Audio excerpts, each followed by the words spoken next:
Assalamualaikum warahmatullahi wabarakatuh. Halo teman-teman, balik lagi di podcast Diksi. Diskusi isu kajian menginspirasi. Oke, kali ini kita akan bahas sesuatu yang paling dekat banget dengan kita nih teman-teman. Yaitu, apa Fitri? Asap di balik buku, dampak rokok terhadap pendidikan dan kesehatan di anak sekolah. Nah, udah kedengeran serius ya teman-teman. Tapi sebelum itu jangan terlalu kaku dulu teman-teman. Dan lebih baiknya bagi kami sebagai host untuk memperkenalkan diri. Sebelumnya kenalin, nama aku Muhammad Imam Mustafa. Aku dari jurusan Sastra Inggris angkatan 24 dan partner Aku Fitri Nurhikmah dari jurusan Sastra Inggris angkatan 24. dan saat ini kami sedang berproses dan belajar di BMKM UNAN tahun 2025. Tepatnya di Kementerian Kebijakan Daerah.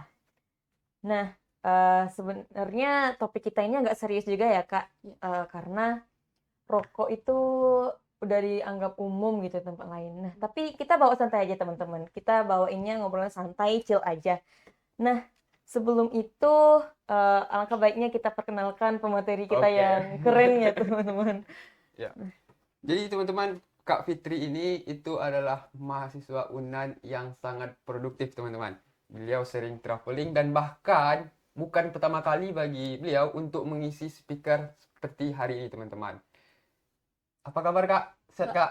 Alhamdulillah sehat Imam. Nah, mungkin untuk lebih lanjutnya boleh tolong Kak Icas untuk perkenalkan dirinya Kak. Oke, baik. Sebenarnya terima kasih ya kepada Imam dan juga Fitri yang sudah menjadi host pada hari ini. Halo teman-teman semuanya, perkenalkan saya Hairunisa.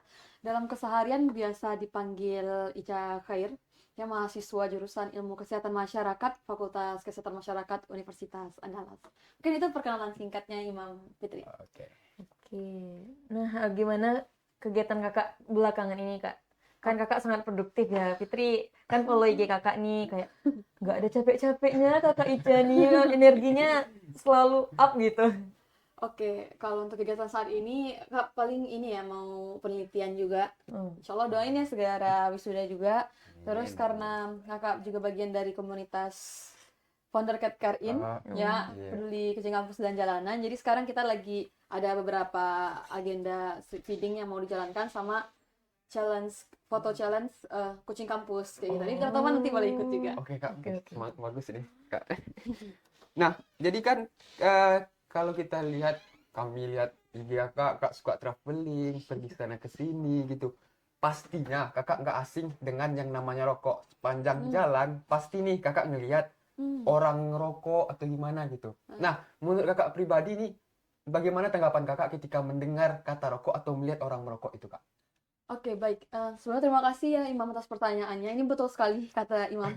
Kayaknya kalau kita sekarang pergi ke manapun, Pasti kita nggak asing sama yang Iya, namanya rokok kayak gitu. Dimanapun kita pasti selalu ada melihat pengguna rokok ya. Dan kakak pun sangat menyadari itu dengan kakak yang suka nanjak gunung, terus juga beberapa kegiatan volunteer pengabdian yang diikuti beberapa bulan terakhir. Kakak selalu menemukan orang-orang yang merokok ya, entah itu masih konvensional ataupun yang sekarang elektrik kayak gitu. Oh, iya. Nah sekarang kalau misalnya dalam kegiatan-kegiatan yang berhubungan dengan kegiatan volunteer atau pengabdian, maka melihat teman-teman yang remaja ya, yang masih remaja itu lebih juga sering menggunakan rokok vape atau elektrik. Dan kalau misalnya yang lebih yang lebih berumur ya ibaratnya itu masih dengan rokok konvensional. Dan kita bisa melihat bahwa rokok itu bisa dibilang sudah menjadi budaya dan identitas di Indonesia. Kalau nggak merokok itu malah jadi asing. Kayak kalau kamu nggak merokok kayak Kok nggak bukan ngerokok? kayak sesuatu yang aneh kayak Gak gitu. gaul sih lu, Iya, gitu ya nggak Kak? gaul kayak gitu. Nah, jadi kita melihat bahwa sekarang rokok itu sudah menjadi identitas dan juga sudah menjadi budaya di Indonesia kayak gitu ya. Dan itu juga termasuk salah satu penyebabnya karena miskonsepsi dari pengguna rokok itu sendiri yang menganggap misalnya dengan rokok mereka lebih bersemangat kayak gitu kan ya, kita dengar alasan dengan merokok kita jadi nggak stres kayak gitu, jadi kayak menghilangkan stres yang dimana mereka tidak memikirkan dampak jangka panjangnya, mereka hanya memikirkan atau melihat dari dampak yang mereka rasakan saat sekarang ini kayak gitu Imam Fitri, untuk singkatnya. Gini Kak, sebenarnya ini pertanyaan pribadi gitu kan Kak. Soalnya aku cowok nih. Nah, Jadi ada sebagian mungkin semacam stereotip gitu bagi perempuan khususnya Kak. yang nganggap, ada sebagian nih, aku nggak ngomong semuanya, ada sebagian yang nganggap kalau, oh cowok ngerokok itu keren. Gimana sih tanggapan Kak sebagai perempuan sendiri gitu Kak? Oke, baik. Nah, kalau dari Imam sendiri nih kakak tanya, menurut Imam cowok yang merokok itu keren atau enggak? Kalau aku pribadi Kak, kayaknya itu tergantung orangnya lagi. Kalau Hmm. emang dari dasarnya dia keren ya bakalan gimana pun dia tetap keren juga sih Kak. Tanpa harus merokok Iya. kayak gitu.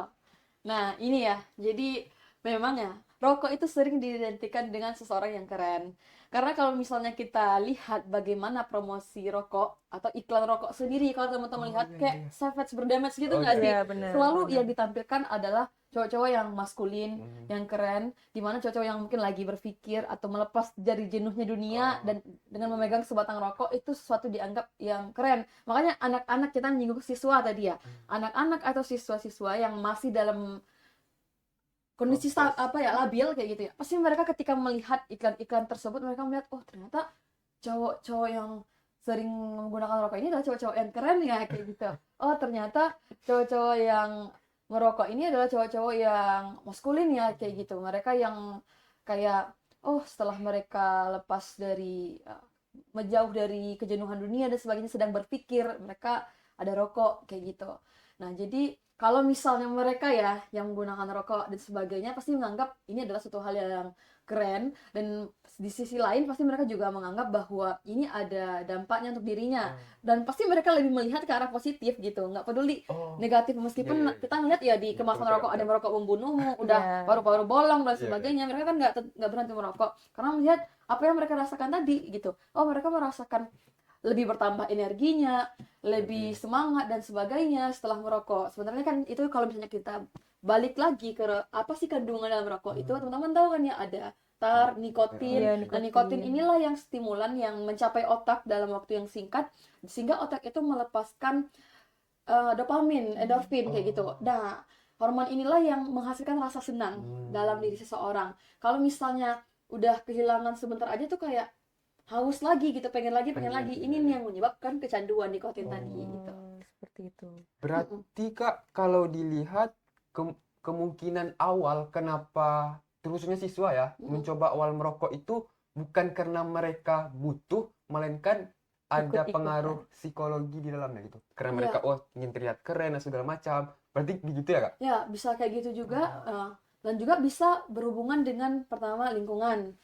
Orang tua ngerokok, nah itu pasti ketika dia ngeliat orang tuanya ngerokok kayak orang tua aku aja ngerokok pasti nggak akan terlalu dilarang. Ada juga yang namanya peer pressure, tekanan dari kelompok. Misalnya kalau cobain dong gitu, kalau lu nggak ngerokok nggak keren tadi kayak gitu. Jadi kayak bagaimana dia bisa diterima di circle-nya teman-temannya ini, ya dia coba mungkin 1 batang 2 batang di awal-awal. Tapi ternyata 1 batang 2 batang itu kan kita tahu udah mengandung banyaknya ribuan zat kimia di dalamnya, salah satunya yang menyebabkan kecanduan, yang dimulai dari kecil-kecil tadilah akhirnya ternyata menyenangkan ya, dan akhirnya coba lagi kayak gitu. Akhirnya jadi kebutuhan gitu. Iya. Nah, kakak pernah kan waktu sekolah dulu, mungkin kakak pernah ngelihat guru sendiri nih, khususnya yang cowok misalnya kan kak, dia tuh ngerokok di depan siswa gitu, sedangkan siswa yang ngerokok nanti diberi sanksi atau segala macam. Nah, pandangan kakak terhadap guru yang seperti itu gimana? Sedangkan guru itu harus menjadi role model siswanya ya kak? Harus dicontoh ya. Heeh. Oke, kakak sebenarnya lupa secara persis apakah ada guru yang merokok di depan siswanya. Tapi kalau nggak salah ya, emang kalau nggak salah pernah ada kayak gitu. Karena apa? Kalaupun mereka berada di suatu ruangan tertentu, ruangan itu adalah ruangan untuk maksudnya yang mudah diakses oleh publik ya, oleh warga sekolah, dan itu mudah untuk dilihat oleh siswa-siswa. Misalnya di kantor guru. Nah, kita kadang ngambil atau berhubungan mau UHA dan sebagainya ya, pasti kan kita menghubungi guru kita kan di sana. Dan bagaimana mungkin ekspresi mereka ya, atau pendapat mereka ya gitu ya, perspektif mereka ketika ngeliat gurunya sendiri ngerokok kayak gitu. Nah, secara umum ya, sebenarnya di sekolah-sekolah kan sudah sekarang banyak peraturan-peraturan yang berhubungan dengan KTR, ya kawasan tanpa rokok. Namun yang lemahnya itu adalah pengawasannya. Makanya mungkin teman-teman juga sepakat ya, mungkin di sekolah kita nggak dilarang merokok, tapi ternyata ada beberapa titik di sekolah itu yang menjadi base camp untuk merokok Ya, kayak benar, gitu. benar. Nah, seharusnya pengawasannya itu harus juga ketat di sana. Karena apa? Karena itu masih malah itu masih lingkungan sekitar sekolah kayak gitu kan ya. masih dalam lingkungan sekitar sekolah yang itu harusnya dalam pengawasan dan masih kawasan tanpa rokok kayak gitu. Nah, jadi pengawasannya masih kurang, contoh-contohnya itu juga di sekitar mereka masih ada kayak guru tadi yang harus menjadi role model tapi juga ngerokok kayak gitu. Nah, kalau misalnya guru yang harus jadi contoh, terus juga misalnya orang tua, keluarga, lingkungan di rumah juga ngerokok, ya gimana mereka mau berhenti? Tentu akan lebih sulit juga kayak gitu. Selain mereka sudah terikat oleh kandungan nikotin yang Iya, iya. tadi ya, yang tinggi tadi gitu. Karena banyak sebenarnya remaja, berdasarkan penelitian juga ya, banyak remaja yang gagal untuk berhenti merokok karena memang sudah kecanduan tadi gitu, udah tinggi kadar kecanduannya gitu. Oh iya, benar sih Kak. Jadi Kak, kan Kakak nih dari ilmu kesehatan masyarakat, ada sebagian orang yang ngomong kalau oh ngerokok ini tuh bisa ngilangin stres karena kita mana ya, kayak inhale, exhale terus gitu. Kita ngerokok apa kayak ngirup udara terus ngeluarin udara. Nah, itu beneran ada pengaruhnya dari segi kesehatan atau gimana, Kak? Oke, ini pengaruh ke orangnya atau ke orang sekitarnya yang Orang pengguna ya, Kak? Oke, sudah pasti kalau mereka menghirup lalu mengembuskan itu pasti ada pengaruhnya ya untuk seseorang pengguna rokok. Bahkan nggak hanya pengguna rokok nih Imam, tapi juga orang-orang yang ada di sekitarnya. Jadi ada 4 istilah ya, ada 4 istilah. Teman-teman, ada first hand smoke. First hand smoke ini adalah orang pengguna rokok tadi ya, pengguna rokok aktif yang itu berdampak pada dirinya sendiri pasti utamanya. Yang kedua ada second hand smoke. Second hand smoke ini adalah perokok pasif. Nah, kita yang berada di lingkungan sekitar orang-orang perokok ini kayak gitu. Kita yang merupakan perokok pasif yang hanya menghirup asapnya, sedangkan asapnya itu yang dihembuskannya itu, yang dihasilkannya itu sudah lebih dari 7.000 zat kimia lebih kayak gitu. Nah, yang ketiga ada third hand smoke. Ini adalah residu kimia beracun yang dilepaskan tadi. Nah, mungkin teman-teman pernah dengar nggak sih kayak, oh kalau misalnya orang yang merokok itu partikel-partikel asap rokoknya itu menempel di Oh, iya, pakaian betul, kayak gitu. betul. Makanya ada bayi-bayi yang Iya. mereka mendapatkan penyakit yang berhubungan dengan pernapasan padahal mereka nggak pernah merokok karena itu partikel-partikelnya itu bisa menempel dan itu nggak bisa dijamin berapa lama waktunya, bisa berminggu-minggu, berbulan-bulan, bahkan bertahun-tahun kalau dibersihkannya itu nggak benar kayak gitu. Dan bayangkan mereka udah menempel di permukaan benda, mereka lalu juga akan berdekomposisi atau mereka bereaksi kayak gitu. Nah, ketika mereka bereaksi apa yang terjadi? Zat kimia beracun yang lebih lagi gitu, lebih tinggi lagi kandungan beracunnya. Dan yang keempat ini adalah forehand smoke. Ini adalah normalisasi dan promosi merokok.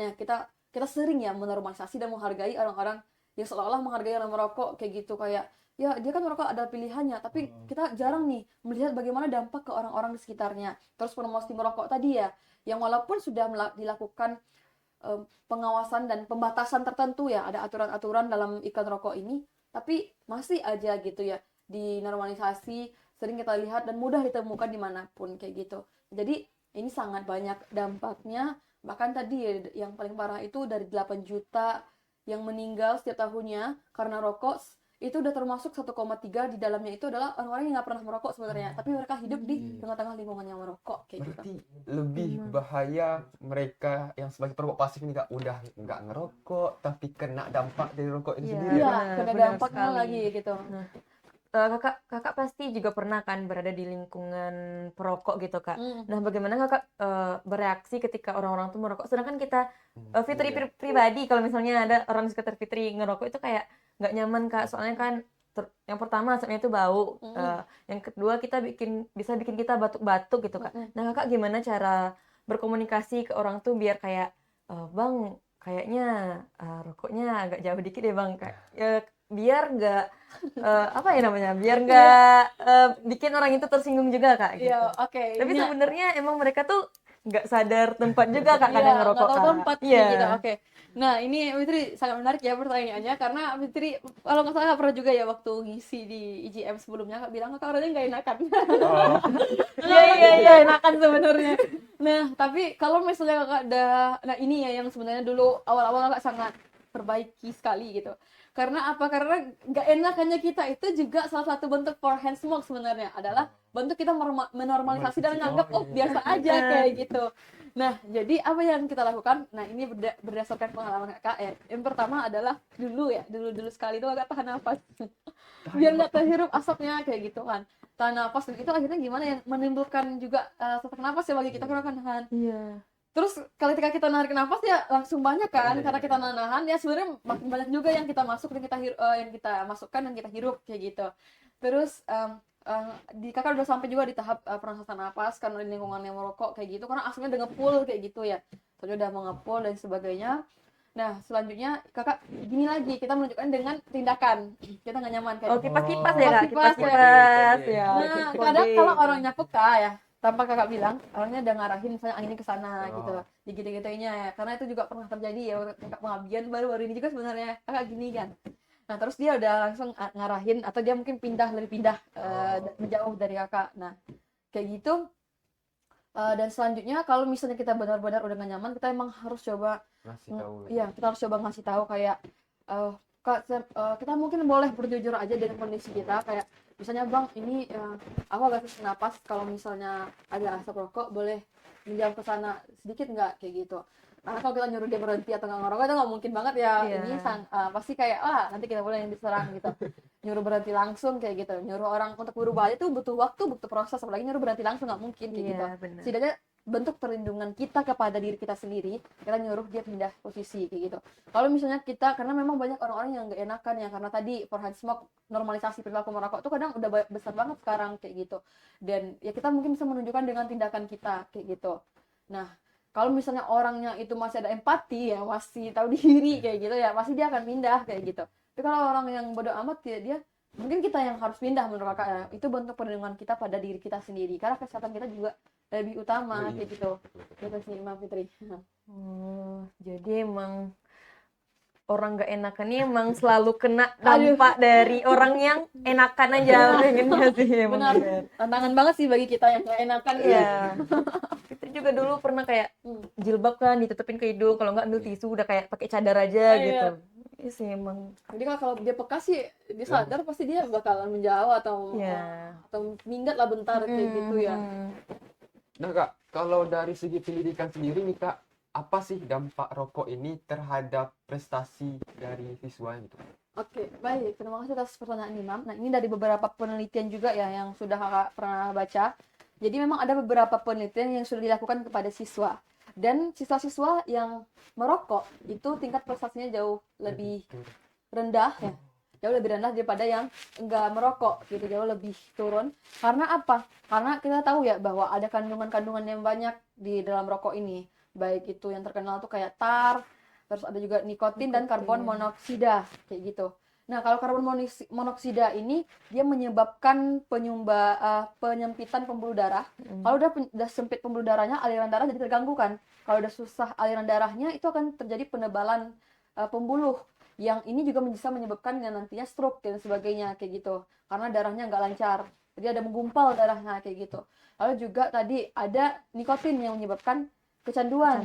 Ada juga misalnya tar ini yang merusak enamel gigi, yang menyebabkan pembusukan pada gigi. Jadi kalau misalnya kita lihat gusinya hitam-hitam kayak gitu, jangankan bibirnya ya, gusinya hitam-hitam kayak gitu, itu bisa disebabkan oleh pembusukan enamel gigi yang disebabkan oleh kandungan tar pada rokok tadi. Nah, kalau misalnya kita lihat dari itu aja ya, yang sederhana ya, kita nggak usah jauh-jauh. Kalau misalnya giginya bermasalah, terus juga dia sulit fokus karena jika dia udah lama nih nggak mendapatkan kandungan nikotin ya kan, dia kecanduan ya, harus dapetin lagi biar dia puas, senang dan sebagainya. Nah, pastinya ini akan menyebabkan dia sulit fokus di kelas. Nah, ini nih, pernah nggak sih teman-teman, kalau kakak pernah ya, di tahap waktu itu lagi belajar di kelas, terus masuk segerombolan cowok dan itu baunya minta ampun gitu. Ciri khas banget bau merokok ini kayak gitu ya, dan bau rokok aja tuh mengganggu bagi orang yang nggak merokok kayak gitu. Dan mungkin mereka nggak menyadari atau mereka mungkin menyadari, kalau nggak tahu ya. Nah, jadi itu aja mengganggu, nggak hanya untuk dirinya tapi bagi orang-orang yang hadir di saat itu kayak gitu, kayak udah bau keringat ya. Maksudnya kan kalau kita masih SMA, masih SMA masih aktif-aktifnya ya. Karena dan bahan bajunya juga katun atau segala macam ya, Kak. Jadi keringatnya tuh kayak nyengat banget gitu baunya. Kadang ada seragam 3 hari kayak gitu kan. Dia lagi seragam 3 hari, kadang dia nggak ganti-ganti kayak gitu ya. Ada juga jujur ya, ada yang 3 hari memang itu doang. Nah, bayangkan ya hari ketiga udah berkeringat sebelum mulai dipakai, terus dia habis merokok ya dengan segerombolan gengnya. Dia masuk kelas dengan percaya dirinya dengan wangi seperti itu, sangat mengganggu baunya kayak gitu. Karena mungkin dia nggak menyadari. Nah, ini juga bisa mengganggu sulitnya fokus belajar, terganggu bagi orang yang nggak merokok, apalagi yang bagi yang merokok yang dia butuh kandungan-kandungan tadi kayak gitu. Nah, jadi memang berdasarkan beberapa hasil penelitian yang sudah dilakukan, ada gangguan atau juga ada penurunan tingkat prestasi dari yang merokok itu jauh lebih rendah daripada yang nggak merokok kayak gitu. Ini dari segi kesehatan aja ya, belum lagi dari kesehatan udah pasti ya. Iya, Nah, kayak belum gitu lagi lah kira-kira. dari sisi psikologisnya. Mm-mm. Fitri juga pernah dengar kan Kak, kalau misalnya kan Kakak tadi mention nih, Mm-mm. kalau rokok tuh meningkatkan produksi dopamin di otak gitu kan Kak. Iya. Nah, kalau misalnya itu sering meningkatnya secara drastis dan sering gitu, itu Iya. bisa menurunkan konsentrasi bagi si pengguna. Ya, apalagi Emang kalau sih, Kak. misalnya dia udah lama ya nggak, misalnya kayak dalam waktu beberapa lama nggak ngerokok kayak gitu, pasti kayak sebentar aja ngilang tuh udah kayak cemas, Iya, gelisah betul, kayak gitu karena butuh lagi kayak gitu. Kalau bahasa Minangnya jadi sakau sih. Kak. Nah ya, kakao ya. Nah, Kak, tadi Kakak sempat menyebut kalau orang yang ngerokok nih aroma rokoknya lengket nih. Nah. Nah, gimana nih Kak kabarnya dengan mereka yang menggunakan rokok elektrik? Kita tahu kalau aroma dari rokok itu tuh wangi pasti Kak. Iya, wangi, ada Itu yang lebih bau wangi. kopi, jeruk, Strawberry, mangga. ya. Iya, tapi Fitri sendiri kadang lewat kan baunya tuh wangi gitu, gak mengganggu gitu. Tapi di sisi lain, di sisi kesehatan pasti ngerusak paru-paru kita juga yang hidup. Dari Kakak sendiri gimana nih Kak? Kalau oh ya udah lah, kalau dia merokok elektrik nggak masalah. Kalau dia asal dari rokok konvensional nih ya. Karena rokok konvensional bau Wah, gitu. Oke, siap. Ini nih miskonsepsi bahaya yang sebenarnya terjadi dalam industri rokok saat ini ya. Karena pelarangan rokok konvensional ini sangat ada pembatasan dalam promosinya. Nah, industri rokok itu juga melakukan berbagai inovasi ibaratnya kayak gitu ya. Dengan muncul anggapan atau pendapat bahwa rokok vape atau elektrik itu lebih aman daripada rokok konvensional. Sebenarnya teman-teman, kita ingat lagi, kandungan zat kimianya sama aja. Ada kandungan nikotin yang menyebabkan kecanduan, ada kandungan yang menyebabkan kanker dan sebagainya kayak gitu. Nah, cuma sekarang itulah inovasi dari industri tembakau, teman-teman. Jadi sekarang rokok vape elektrik itu juga diciptakan dengan berbagai rasa gitu ya. Ada rasa yang strawberry, ketika kita cium, wah baunya enak, tapi sebenarnya bagi orang-orang yang menyadari itu adalah asap kayak gitu ya, tetap aja itu bikin gak nyaman gitu. Karena kakak waktu terakhir melakukan sebuah kegiatan dan di sana temuan kakak nge-vape ya, rokok vape elektrik itu, kakak mencium bau strawberry dan sebagainya itu, tapi kakak tetap gak nyaman kayak gitu. Karena kakak tahu ini nggak, ya ini nggak asap, ini nggak ini bahaya untuk tubuh kita dan ini mengandung zat kimia yang sangat banyak sekali kayak gitu. Nah, jadi ibaratnya rokok itu vape elektrik itu ya termasuk yang ibaratnya tetap bahaya kayak gitu, karena kita sudah termakan miskonsepsi yang menganggap itu lebih aman. Jadi tetap aja bahaya walaupun mau wanginya seperti pewangi di mobil pun apa ya namanya, Stella jeruk. Nah, mau Stella jeruk pun baunya tetap aja itu bahaya kayak gitu. Nah, ini juga ya, jadi WHO itu pernah bilang bahwa salah satu yang menghambat kemajuan dari pengendalian global tembakau, kemajuan pengendalian tembakau secara global ya, maksudnya gitu, itu adalah karena adanya taktik agresif, duplikat, dan juga perlawanan dari sumber daya yang besar. Siapa yang sumber daya yang besar tadi? Itu adalah industri tembakau. Industri tembakau yang mereka ini menargetkan generasi muda sebagai pasarnya yang berkelanjutan kayak gitu. Jadi seperti itu ya teman-teman, rokok vape elektrik ini merupakan salah satu hal yang tetap bahaya walaupun gimana pun baunya kayak gitu, mau strawberry, mangga, apel kayak gitu ya, tetap itu sangat bahaya kayak gitu. Nah, berarti Kak gini. Nih, kalau kita ngomongin mereka yang udah kecanduan banget nih sama rokok nih Kak, bisa nggak rokok, kan kalau rokok konvensional itu kan misalnya ada tarnya, ada nikotinnya gitu kan Kak. Nah, bagian mereka yang ngomong kalau rokok elektrik ini nggak ada tarnya gitu. Sedangkan yang membuat kanker itu adalah tar. Nah, bisa nggak Kak rokok elektrik ini tuh dijadikan sebagai alternatif untuk mereka yang ingin mengurangi rokok konvensional? Apakah itu bisa gitu? Nah ya, apakah emang kedua-duanya itu emang buruk bagi kesehatan ya Kak, dampaknya itu jelek gitu. Tapi Kakak dari perbandingan itu rokok konvensional ini lebih jelek dampaknya dari vape atau gimana Kak? Iya, sebenarnya secara kandungan sebenarnya hampir sama aja gitu, hampir sama saja keduanya, karena mereka ada nikotin tadi itu yang menyebabkan kecanduan. Dan kita harus ingat bahwa asap-asap yang dikeluarkan tadi ya, asap-asap yang dikeluarkan tadi itu bisa bereaksi dengan permukaan benda lainnya kayak Nah, gitu. iya. Nah, jadi ibaratnya teman-teman, sebenarnya sama aja dampaknya. Dan satu lagi nih yang harus kita ingat adalah kita bisa melakukannya atau menguranginya dengan namanya nicotine replacement therapy. Ini misalnya kita ganti dengan permen karet, atau dengan misalnya dengan apa lagi ya, dengan makanan-makanan yang lain. Permen, misalnya orang lebih banyak permen ya ini ya, kalau kakak pernah baca. Nah, nicotine replacement theory ini, terapi ini bisa kita lakukan karena banyak kakak lihat orang-orang yang mengganti rokok ini dengan misalnya permen karet tadi dan sebagainya. Nah, kalau misalnya ada anggapan diganti dengan vape elektrik, sebenarnya sama aja ya, karena dia menyebabkan kecanduan juga ujung-ujungnya kayak gitu, dan asapnya malah lebih Iya, banyak iya, lagi betul, gitu betul, ya betul. daripada rokok Betul, betul, konvensional betul. sebenarnya ya. Kalau kita lihat ya, dia dalam satu hembusan Iya. bisa semuanya berubah kayak gitu. Nah, Apalagi mereka yang menggunakan rokok elektrik nih Kak, kalau rokok konvensional sebatang habis bisa berhenti. Kalau mereka yang menggunakan rokok elektrik ini kadang-kadang kayak sambil tiduran. bisa isi Iya. ulang kayak Iya, gitu iya. ya. Nah, Soalnya nggak ribet juga kan Kak, kalau rokok biasa tuh Harus makan, harus nggak bisa sembarang ada tempat. asbaknya buat itu abunya kan. sebenarnya dampaknya sama aja, apapun baunya, apapun wanginya. Dan karena dia sama-sama mengandung zat-zat kimia yang berbahaya, itu ribuan juga kok gitu, sama aja sebenarnya gitu. Jadi kalau ada anggapan nggak ada kandungan ini, nggak ada kandungan itu, kita ingat lagi bahan baku utamanya apa kayak gitu. Rokok ini bahan baku utama rokoknya kan ada tembakau kayak gitu. Nah, jadi ibaratnya orang-orang itu tuh orang-orang yang udah yang masuk dalam miskonsepsi tadi gitu, miskonsepsi yang udah bahaya kayak gitu, yang anggap bahwa vape elektrik ini aman kayak gitu, rokok elektrik ini aman kayak gitu. Nah, itu sih.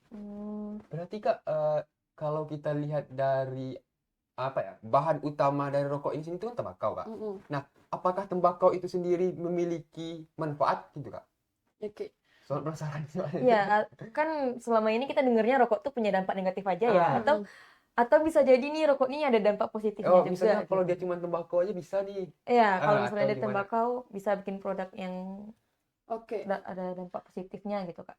Oke, siap. Baik. Nah, jadi sebenarnya kalau misalnya kita berbicara ya mengenai tembakau aja misalnya ya, pasti itu ada juga manfaatnya sama seperti narkoba sebenarnya. Oh, Ya, narkoba itu kan sebenarnya juga obat. di beberapa negara lain itu dilegalkan untuk yang berhubungan dengan medis atau kesehatan kayak gitu. Nah, jadi kenapa pada akhirnya berbahaya tembakau ini? Karena udah bercampur dengan zat-zat yang lain. Jadi bahan bakunya itu enggak, walaupun itu utama tapi udah bercampur dengan bahan-bahan lain. Nah, saat proses pembakaran tadi pakai api misalnya kayak gitu. Nah, inilah yang menyebabkan semakin banyak zat kimia beracun yang dihasilkan, yang beragam bentuknya, beragam jenisnya. Nah, itu berbahaya kayak gitu. Kalau misalnya kita berbicara positif, kayaknya di segala sesuatu dalam hidup ini pasti ada positif Oh, negatifnya betul, ya. betul. Iya, Ibarat benar. terus bahkan rokok ini untuk perekonomian ya. Oh, Ekonomi, iya, kita betul. balik ya ke ekonomi sekarang.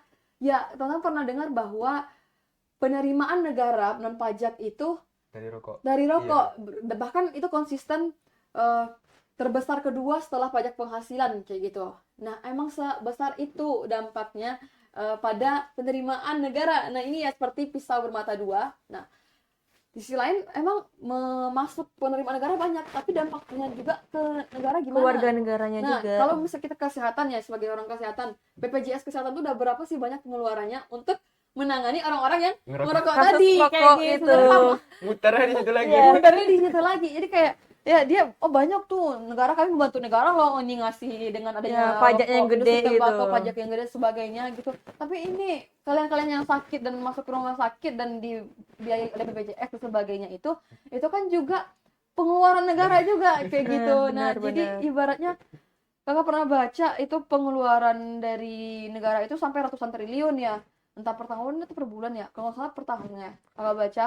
Nah, itu untuk mengobati orang-orang yang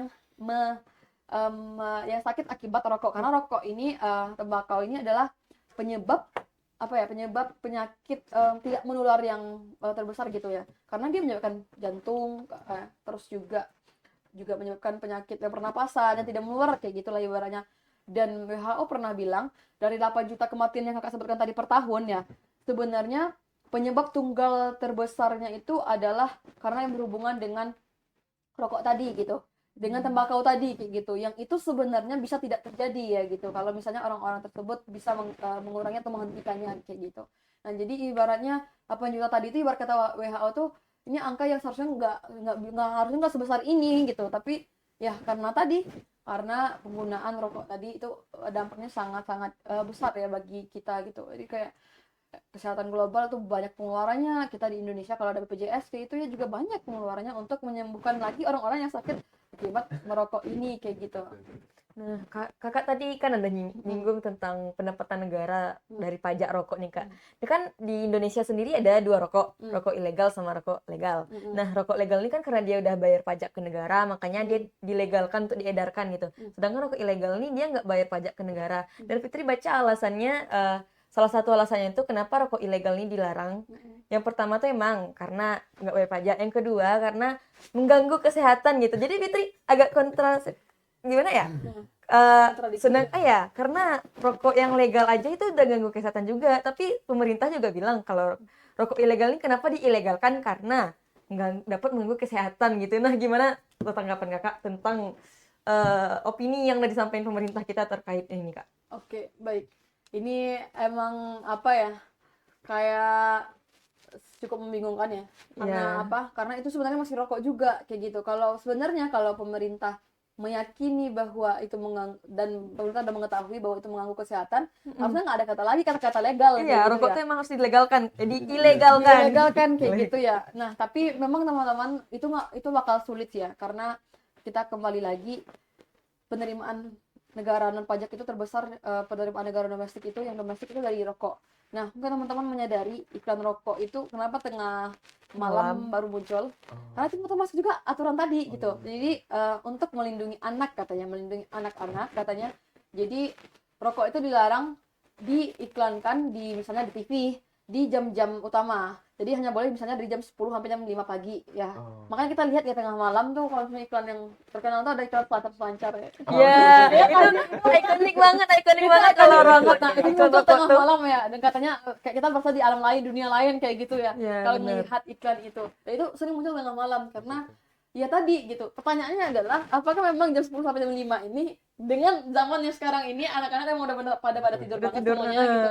Dan kita juga harus ingat bahwa ini HP media sosial udah mudah banget menjangkau anak-anak dan remaja kayak gitu. Mereka bisa online kapanpun dan mereka bisa melihat iklan apapun kayak gitu. Meskipun pada akhirnya ya kayak ada pembatasan iklan, kayak nggak ada kan misalnya langsung nampak batang rokok seperti apa, cowok merokoknya itu kayak gimana di iklannya, tapi kita kembali lagi di awal tadi, pasti yang ditampilkan adalah laki-laki yang maskulin, yang keren dan sebagainya gitu. Walaupun mereka nggak nampakin langsung nih orang yang merokok kayak gitu. Nah ini artinya ya meskipun dikatakan merokok membunuhmu pada akhirnya ya di ujung penutupnya kayak gitu, ini adalah suatu hal yang sangat mudah dijangkau oleh masyarakat gitu, mudah dilihat oleh masyarakat. Meskipun nanti harga rokok dinaikkan teman-teman, ini tetap akan mudah bagi masyarakat untuk membelinya karena tadi ada penjualan eceran tadi. Nah, ketengan ya, batangan kayak gitu. Jadi kalau nggak bisa per bungkus kita bisa beli dulu 1, 2, 3 batang kayak gitu. Nah ini tetap akan mudah ditemui oleh masyarakat kayak gitu, dan ini juga masih terjangkau kayak gitu. Ini sebenarnya sangat miris ya kalau kita balik ke ekonomi lagi. Indonesia tuh banyak negara dengan populasi kemiskinan yang tinggi, tapi di sisi lain dia juga pengguna rokok tertinggi 70-an juta kayak gitu. Dan dari 70-an juta itu 7,1%-nya itu adalah yang berumur dari 10 sampai 18 tahun. 10 sampai 18 tahun ya, atau yang puncaknya banget itu 15 sampai 19 tahun, dimana 15 sampai 19 tahun ini kan adalah puncak-puncaknya mereka belajar kan ya, dan puncaknya mereka lagi di sekolah dan sebagainya. Nah jadi ibaratnya masyarakat ketika udah kecanduan bahkan bisa menggeser kebutuhan dasarnya kayak gitu, kebutuhan dasarnya, kebutuhan pokok utamanya kayak gitu. Nah ini yang sebenarnya juga agak miris ya kita melihatnya gitu. Iya sih, kan karena ketengan itu makanya siswa-siswa sekolah tuh lebih gampang karena satu batang tuh 2.000-an ya? Iya, 2.000-an. Koreknya 1.000. Kan lebih terjangkau sama mereka yang uang jajannya 10.000 per hari. Iya, bisa gitu. nih ya kan, bisa satu batang kayak gitu ya. Nah, ini oke lah satu batang kayak gitu ya. Ada yang bisa sampai berbungkus-bungkus per hari. Iya kan? Itu. Iya, ada kan? Dan itu tuh bukan hanya dagang belaka, emang ada yang bisa sampai berbungkus-bungkus. dalam sehari itu kayak gitu. Aku kan Emang Fitri pernah menyaksikan ya Fitri pernah lihat kan dia habis ngerokok habis satu batang langsung lanjut lanjut kayak nggak ada jedanya. Nah, ini sih. Nah, Kak, mungkin kayak tadi tuh karena ada rokok ketengan terus orangnya beli per 3 batang bagi siswa ya. Nah, menurut Kakak sendiri nih, kalau ada nih kebanyakan orang ngomong kayak, ayo udah deh coba 3 batang dulu, nggak nampak pun dampaknya. Nah, apakah itu benar Kak? Atau ada nih dampak langsung dari kita ngerokok gitu Kak? Nah, Misalnya iya, Kak. kedua langsung ada Iya, dampaknya gitu. kan Benar, Kak? mereka bilang kayak cuman sekali-sekali doang masa muda gitu. Nggak bakalan langsung mati kok gitu. Mati kita sebenarnya bakalan mati gitu. Cuman nah, ada nggak dampak dari perokok nih yang di usia muda misalnya kayak kami nih Kak, masih 19-20-an gitu. Udah ada dampak dari rokok yang udah terlihat gitu, Kak. Oke, nah ini tergantung dari pertama berapa jumlah rokok ya yang digunakannya atau konsumsinya setiap harinya gitu ya. Nah sebenarnya teman-teman memang ya menasihati perokok apalagi mas usia muda itu menurut kakak ya seperti menasihati orang yang jatuh cinta. Betul Kak. Iya kan, orang yang jatuh cinta itu Keras dinasihat kepala. nggak bakal denger sebenarnya iya aja tapi nanti iya aja tapi mereka bakal melakukan itu ya. Kapan orang yang jatuh cinta itu bakal benar-benar menyerah? Mungkin saat dia melihat doinya atau kerasnya udah nikah sama udah nikah sama yang lain, baru nih dia bakal menyerah kayak gitu. Sama seperti orang yang merokok. Menurut kakak, kenapa banyak orang yang pada akhirnya masih berani untuk merokok setelah mengetahui barangkali ya banyaknya dampak dari merokok itu, karena dia melihat kakeknya yang merokok masih hidup kayak gitu. Nah misalnya, atau dia menganggap bahwa yang mati itu pasti bakal mati juga. Nah pasti pernah dengar kayak gitu kan? Iya benar. Nah ini jadi sebenarnya teman-teman, orang-orang yang merokok pada hari ini mungkin nggak akan merasakan dampaknya secara langsung, tapi tanpa mereka sadari, kayak contohnya siswa tadi, dia nggak akan merasakan langsung dampaknya sampai dia sakit, rebah dan sebagainya. Tapi pertama mungkin dari kualitas belajarnya yang berkurang ya, sesuai yang disampaikan oleh riset kesehatan dasar atau Kemendikbud ya ini datanya gitu. Kualitas belajarnya menurun dan itu adalah beberapa dampak sebenarnya nggak disadari kayak gitu. Nah, menurut kakak kapan seseorang akan berhenti merokok? Saat dia akan benar-benar sakit ya gitu ya. Saat dia benar-benar udah merasakan dampak dari rokok itu sendiri. Dia masuk rumah sakit, dia sesak. Kenapa sesak-sesaknya? Nah, baru nanti dia akan mengurangi rokok itu kayak gitu. Jadi kalau misalnya dia belum benar-benar sakit dan sebagainya, dia akan merasa bahwa aman kok kayak gitu. Bahkan sejauh ini merokok ya, kalau teman-teman kakak ya juga ya, teman-teman kakak yang daki gunung yang juga ada yang merokok beberapa, itu mereka bilang kayak aku pernah kayak nambah energi gitu rasanya Cak kalau udah merokok sekali itu. Dia kayak kakak mikir kayak kalau kakak mikirnya ya, kan kalau dia harusnya merokok dan itu bukan zat-zat yang diperlukan oleh tubuh sebenarnya. Kenapa dia makin lebih semangat ya? Karena tadi dikuatin tadi zat-zat yang membuat rasa senang dan semakin bergairah berenergi kayak gitu.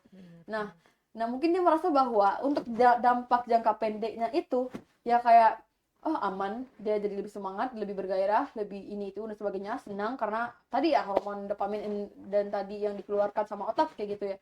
Tapi dampak jangka panjangnya orang-orang ini nggak pernah lihat kayak gitu.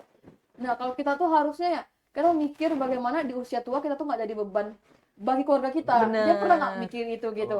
Karena kalau misalnya di usia tua yang lebih rentan untuk terkena penyakit dan juga dengan kondisi tubuhnya yang udah misalnya ya kita pernah lihat foto atau video misalnya kondisi paru-paru perokok itu udah sehitam apa kayak gitu. Kalau misalnya tubuhnya udah imunnya lemah, kondisi organ-organ di dalam udah kayak gitu juga, ya pastinya nanti bakal mudah terkena penyakit ya. Mudah banget terserang penyakit saat dia tua kayak gitu. Nah, jadi kalau udah terserang penyakit, lemah dan sebagainya, pasti nanti yang merawatnya siapa? Pasti keluarga-keluarganya juga kan. Nah, harusnya kita berpikir dampak jangka panjang ya, gimana kita nggak jadi beban untuk keluarga kita di usia tua nanti kayak gitu. Nah, ini sih. Nah, kakak, pasti kakak pernah, mungkin pernah kayak menasihati teman kakak yang perokok gitu. Itu gimana kakak cara menasihatinya? Ada nggak sampai berhasil dia tuh berhenti gitu, Kak? Oke, kakak sering ya melakukan edukasi merokok dan sebagainya kayak gitu. Tapi kakak jujur berani bilang kakak gak pernah benar-benar memastikan kapan benar-benar dia bisa berhenti merokok kayak gitu. Setidaknya mengurangi ada beberapa ya. Dan lebih banyaknya sebenarnya adalah orang-orang yang mereka selalu menyanggah dengan kayak yang bakal meninggal tuh pasti bakal meninggal juga Cak gitu. Tuh kakek aku masih hidup kok sampai sekarang kayak gitu. Jadi ini sama seperti menasihati orang yang jatuh cinta, memang tugas kita hanya mengingatkan yang membuat dia berhenti atau enggak itu tergantung kembali ke diri dia sendiri. Nah, nih Kak, kalau nih kita ada di kamera nih, kalau ada nih orang tua yang lihat podcast ini, apa yang ingin Kakak sampaikan nih untuk orang tua tersebut biar dia lebih aware sama perokok di lingkungannya dan terhadap anaknya juga terutama gitu Kak. Oke, baik. Kalau misalnya ada orang tua ataupun kita semua di sini mahasiswa calon orang tua nanti ya, amin. Amin. yang melihat podcast ini please ya jangan egois gitu. Jangan egois kalau misalnya kita yang merokok. Karena apa? Karena kita nggak pernah tahu sudah seberapa banyak zat-zat kimia yang misalnya dihirup oleh anak-anak kita karena kita merokok kayak gitu. Kita juga nggak pernah tahu sudah seberapa banyak zat-zat kimia yang kita masukkan dan sudah seberapa banyak misalnya lingkungan yang kita cemari karena punting-punting rokok yang kita buang kayak gitu. Sudah berapa banyak yang tercemar.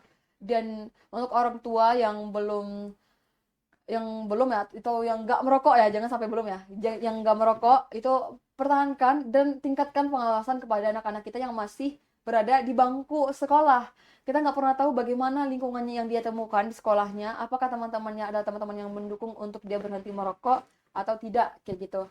Oleh karena itu ayo tingkatkan pengawasan, jadilah role model, jangan sampai kita menganggap bahwa kita melarang anak kita berhenti merokok tapi kita sendiri merokok. Itu nggak bakal pernah ya, karena contoh terbaik itu adalah dari tindakan kita sendiri. Nah, jadi yuk kurangi egoisnya, jangan sampai kita menjadi beban untuk keluarga kita di usia tua nantinya.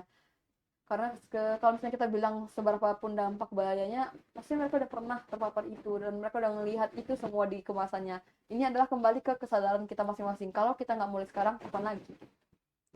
Nah, kalau misalnya nih ada anak sekolah yang dengar podcast kita hari ini gitu, apa pesan yang ingin Kakak sampaikan kepada mereka, kepada siswa yang baik belum merokok ataupun udah terlanjur terjun ke dunia rokok, Kak?